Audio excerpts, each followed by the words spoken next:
ஒரு வசனத்துல வாசிக்கும் போது எமோரியரின் கையிலிருந்து விடுதலையாக்கப்பட்டவர் தான் இந்த யாக்கோபு.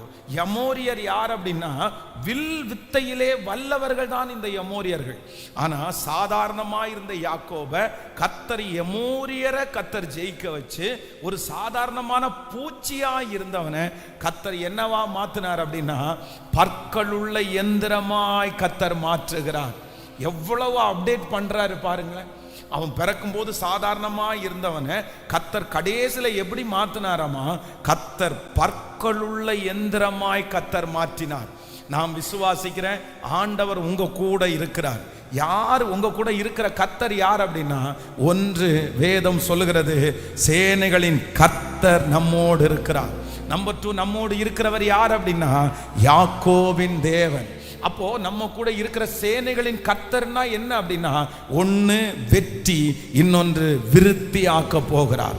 நம்மோடு கூட இருக்கிற ஆண்டவர் யாரு?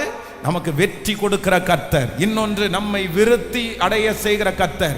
யாக்கோபின் தேவன் என்றால் என்ன அப்படின்னா, வேறு மனுஷன் ஆக்கிறவர் என்னோடு கூட இருக்கிறார். எத்தனை பேர் இதற்காக நம்ம அறிக்கை செய்து எத்தனை பேர் ஜெபம் பண்ண போறோம்? சேனைகளின் கர்த்தர் என்னோடு இருக்கிறார். யாக்கோபின் தேவன் எனக்கு உயர்ந்த அடைக்கலம். சொல்லுங்க, உயர்ந்த அடைக்கலம். வெறும் பூச்சியா இருக்கிற உங்களை கர்த்தர் எந்திரமாய், கர்த்தர் பற்களுள்ள எந்திரமாய் ஆண்டவர் அப்டேட் பண்ண போறாரு. ஆண்டவர் மாற்ற போறாரு.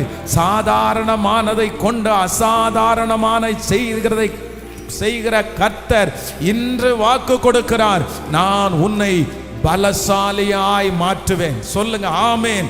அதை நம்புறவர்களுக்கு அப்படியே நடக்கும். வேறு மனுஷனாய், வேறு மனுஷர்களாய் கர்த்தர் மாற்றுவார். ஆமேன்.